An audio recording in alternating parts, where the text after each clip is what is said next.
Hello, ladies.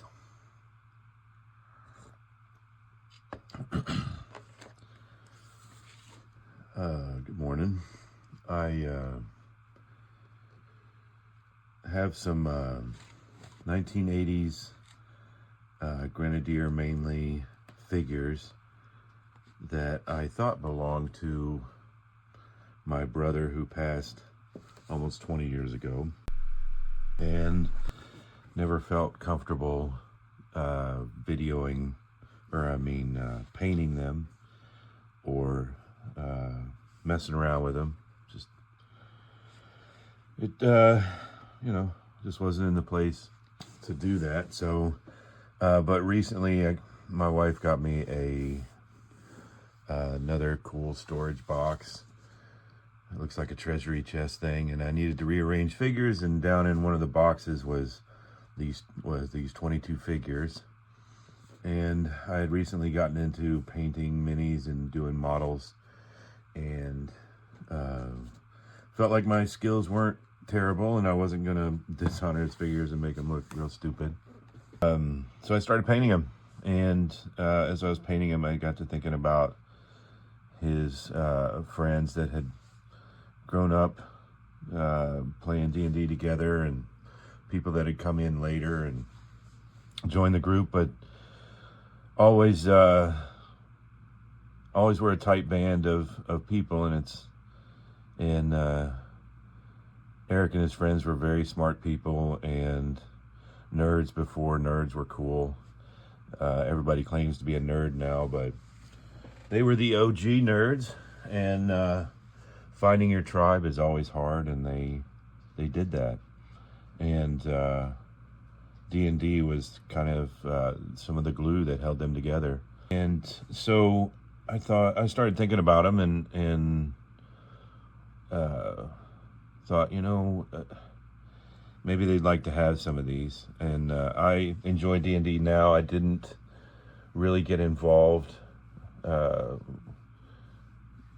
when I was a kid, but when I got back from graduate college, I started playing with my brother and some of his friends, and always had a good time, and have continued to play with my kids. And I've been in the same D&D group. My oldest son would be able to tell us how long, but I don't know, long time, 10 years, something like that, 11 years. And anyway, so I started painting these figures, and so I'll just run those by you real quick as I figure out how to get cool shots of them. And yeah, I had a lot of fun painting them. And when I got done painting them, I took them to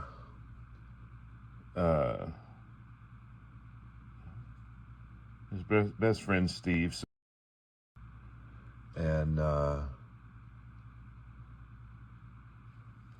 to show them to him. I was very excited to show it to him, and to see if he thought it would be a good idea, if his friends would like to have some of the figures, and just for memory's sake, I had to put the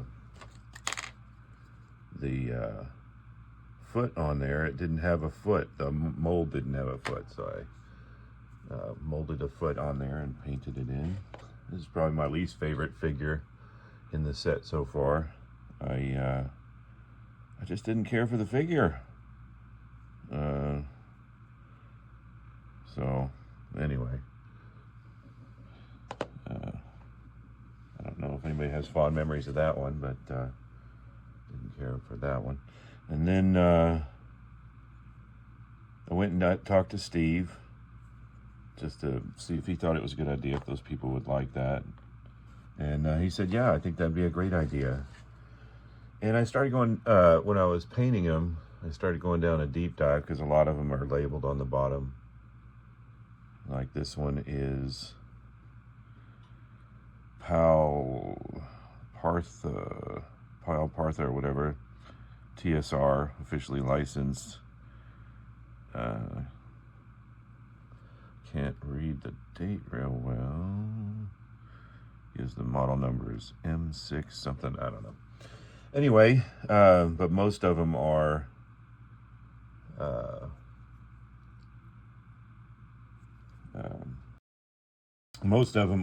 Grenadier, and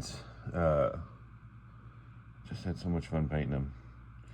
So I went to Steve and was trying to surprise him with it, because it had been 20 years, 19 actually, but I wasn't up to mess around. This one's from 1979, Grenadier models. And I kind of went in a deep dive of what are these figures. And then this one I went ahead and mounted on a base because he just constantly fell over. Being led and all. But yeah, went on a deep dive for the figures, and they seem to be from a mismatched set. So I thought, you know, where did they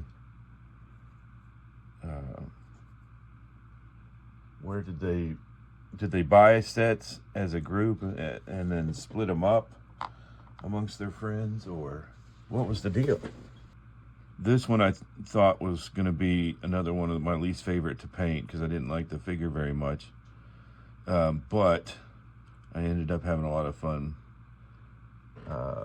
painting him. So you never know. But and he is Grenadier models 1982. So 79 is the earliest I've found, and 84 is the oldest so far. So when I was meeting with Steve and his wife, and this one I left in semi-gloss because I was just trying to make him as rock and roll as I could as a bard, just because he seemed so over the top. Sammy Hagar kind of hair and goatee and whatnot. Most of them I do in matte painting. I mean, the magic users and stuff I'll leave is semi-gloss just to kind of give them a little shimmer, but most like that one. But most of them I do in a matte because, I don't know, I like the more realistic color, so I'll tone down the sparkles. This one was part of the set, had a pretty messed up face on the mold.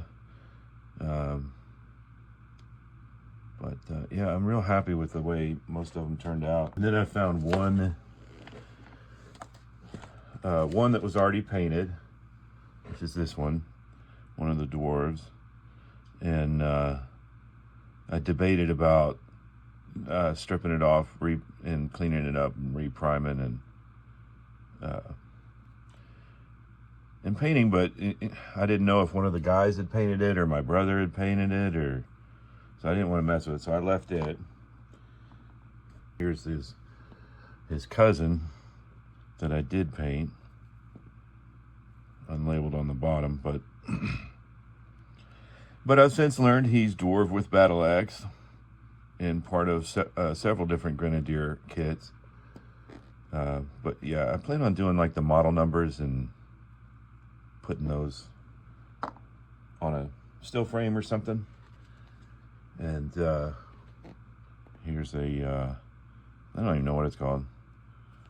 This one's from 1983, 03, and it's a Grenadier as well.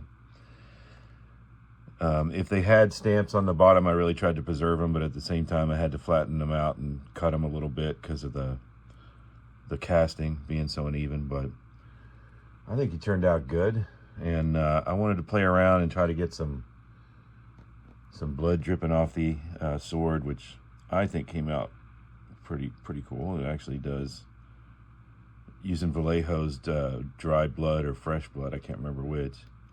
I think it's fresh blood on that one, but put a little on his teeth. Tried to just make a little hint of that. And I never thought I'd spend that much time painting a orc's ass, but that could have used a little more work. But, you know, I get tired of painting an orc's ass.